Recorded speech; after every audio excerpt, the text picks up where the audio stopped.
মনে হয় কেউ এই দিকেই আসছে। আমি তাড়াতাড়ি এই ষাঁড়টার মধ্যে ঢুকে যাই। এই কথা বলে ডাইনি ষাঁড়ের মধ্যে ঢুকে যায়। কই গো, আজ তোমার ফিরতে এত দেরি হলো কেন? দেখো দেখো গাছের নিচে, জানো আজ সকালবেলা হঠাৎ এই গরু দুটো এসেছে। কারোর গোয়াল থেকে পালিয়ে এসেছে কিনা কিছু বুঝতে পারছি না। আজ পুকুরে জাল টানা দিচ্ছিলাম গো। আমাদের পুকুরের চারা মাছগুলো একদম বড় হচ্ছে না, তার উপরে মাছ অদ্ভুতভাবে কমে যাচ্ছে। এইভাবে চলতে থাকলে পথে বসতে হবে গিন্নি। হ্যাঁ গো, গরুগুলো কাদের? দেখে তো একটি গাই গরু আর একটি ষাঁড় মনে হচ্ছে। এদের তাড়াওনি কেন? আমি তাড়ানোর চেষ্টা করলাম, কিছুতেই গেল না। আর খুব ডাকাডাকি করছে দেখে আমি সবজির খোলা আর ভাতের ফ্যান খেতে দিলাম। নিমেষে খেয়ে নিল। এই হলো এক জ্বালা। একে নিজেদেরই ঠিক করে খাবার জোটে না, তার উপরে এসে জুটলো দুটো আস্ত গরু। চলো দেখি, আমার খুব জোর খিদে পেয়েছে, খেতে দেবে চলো এখন। রাগ করো না। আচ্ছা, তুমি একটা জিনিস খেয়াল করেছো? কাল পর্যন্ত এই গাছে কোনো ফল ছিল না, আর আজ দেখো লিচু গাছে লিচু ধরেছে। লিচুগুলো বড় হয়ে একেবারে পিকে লালও হয়ে গেছে। হ্যাঁ, অবাক কাণ্ড। তাই তো দেখছি। কি করে হলো এমনটা? দেখো দেখো, গাছের গোড়ায় ওদের গোবর পড়ে আছে। আমার মনে হয় ওই গোবরের ক্ষমতাতেই এমনটা হয়েছে। ধুর, যত সব আজগুবি কথা। চলো তো, আমাকে খেতে দেবে চলো। এই কথা বলে গোবিন্দ তার হাতের জালটি দাওয়ায় রেখে ঘরে ঢুকে যায়, আর তার পিছু পিছু মাধবীও যায়। এদিকে তখন গরু দুটো, এই জেলে তো খুবই বদমেজাজি, আমাদের তাড়িয়ে দেবে না তো? আমার খুব চিন্তা হচ্ছে। তুমি কোনো চিন্তা করো না, তোমার বাছুর হলে ওরা আমাদের ঠিক মেনে নেবে। তারপর দুধ বিক্রি করে ওদেরও অভাবের সংসারে সচ্ছলতা ফিরবে। আমার যে আবার খিদে পাচ্ছে, কি করি?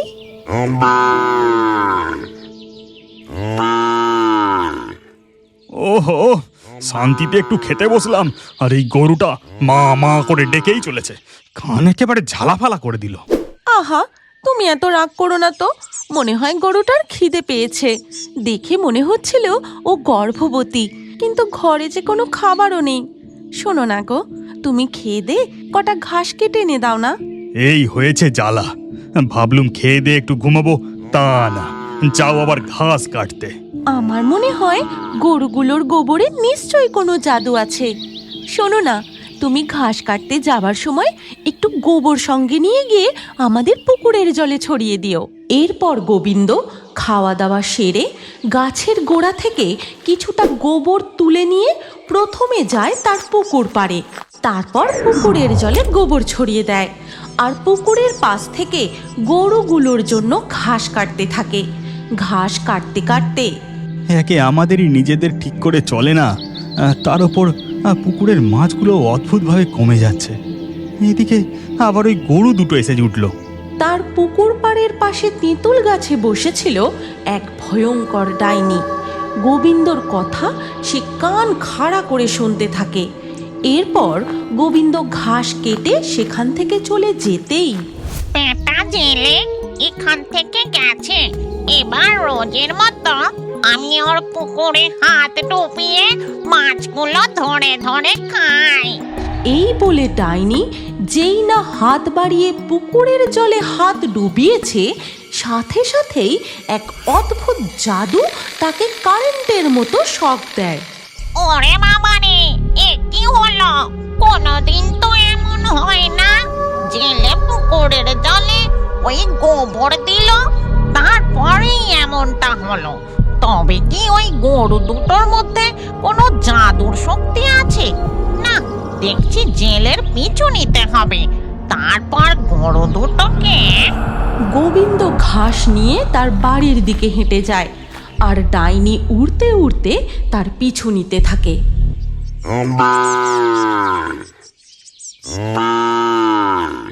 এরপর গোবিন্দ তাদের বাড়ির উঠানে এসে, চুপ কর চুপ কর, কান একেবারে ঝালাফালা করে দিচ্ছিস। এই নে ঘাস এনেছি, এবার খেয়ে দে, ডাকা একটু বন্ধ কর দেখি। তখন ডাইনি একটি বুড়ির ছদ্মবেশ ধরে গোবিন্দর কাছে আসে আর বলে, বাছা গরু আমার, তোরা এখানে, আর আমি তোদের চারিদিকে খুঁজে খুঁজে বেড়াচ্ছি। চ বাবা, এবার আমার সাথে তোরা দুজন বাড়ি ফিরে চ। তখন মাধবী সেখানে এসে বুড়িকে বলে, কে গো তুমি বুড়িমা? তোমাকে আগে তো কখনো দেখিনি। এই দুটো গরু আমার পালিয়ে তোমাদের বাড়িতে এসেছে, তাই আমি নিতে এসেছি। ও তাই নাকি? তা এই দুটো গরু যে তোমার, তার কি প্রমাণ আছে? প্রমাণ? প্রমাণ দেখানোর জন্য কি গরুর পরিচয় পত্র তৈরি করে রাখবো নাকি? এই গরু দুটোই আমার। এই কথা বলে বুড়ি যেই না ধবলির দিকে এগোয়, তখনই ষাঁড়টা বুড়িকে মারে এক লাথি। ওরে বাবা রে, বজ্জাত গরু লাথি মেরে আমার হাড়গোড় একেবারে এক করে দিল। ভালোই ভালোই আমার সাথে চল বলছে, না হলে। গরু দুটোর আর বুড়ির এইরকম অদ্ভুত আচরণ দেখে গোবিন্দ বুঝতে পারে গরুগুলো এই বুড়ির নয়, সে মিথ্যে কথা বলছে। শোনো বুড়িমা, এই গরু আমরা তোমাকে দিতে পারবো না। তুমি এক্ষুনি এখান থেকে চলে যাও, আর না হলে গাঁয়ের মোড়ল মশাইকে ডাকবো। তেনার কাছে প্রমাণ করে তারপর তুমি গরু নিয়ে যেতে পারবে। ঠিক আছে, আমি চলে যাচ্ছি, কিন্তু আমি আবার আসবো। আমার গরু আমি নিয়ে যাবই। এই কথা বলে ডাইনি রূপী ছদ্মবেশী বুড়ি তাদের উঠান থেকে বেরিয়ে চলে যায়। এরপর ধীরে ধীরে রাত হয়ে যায়। মাঝরাতে যখন সবাই ঘুমিয়ে, ওই ডাইনি তখন আবার তাদের উঠানে আসে। এবার তোদেরকে কে বাঁচাবে? এবার আমি তোদের চুরি করে নিয়ে যাব, তারপর তোদের অলৌকিক ক্ষমতা দিয়ে ডাইনির চেহারা ও জলজলে চোখ দেখে গরুগুলো খুব ভয় পেয়ে যায়।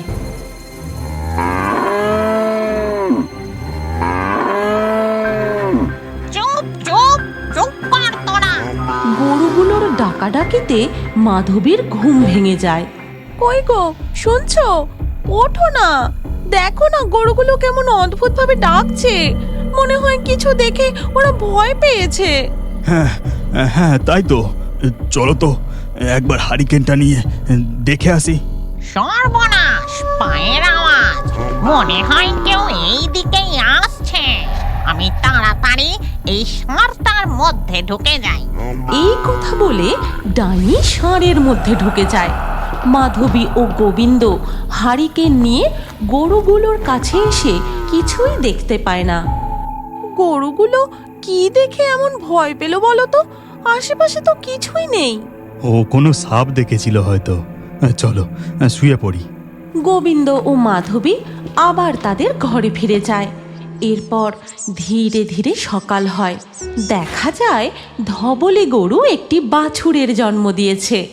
মাধবী সেখানে এসে, ও মা, কি সুন্দর বাছুরটা! কিন্তু এ কি, ষাঁড়টা এমন রাগে ফসফস করছে কেন? চোখ একেবারে লাল। ওদিকে গোবিন্দ তার পুকুর থেকে জাল টেনে তুলে দেখে তাতে মস্ত বড় বড় মাছ পড়েছে। এই মাছগুলো তো কালকেই চারা মাছ ছিল, আজ এত বড় বড় হলো কি করে? গিন্নি তার মানে ঠিকই বলেছিল, ওই গরুর গোবরে নিশ্চয়ই কোনো জাদু আছে।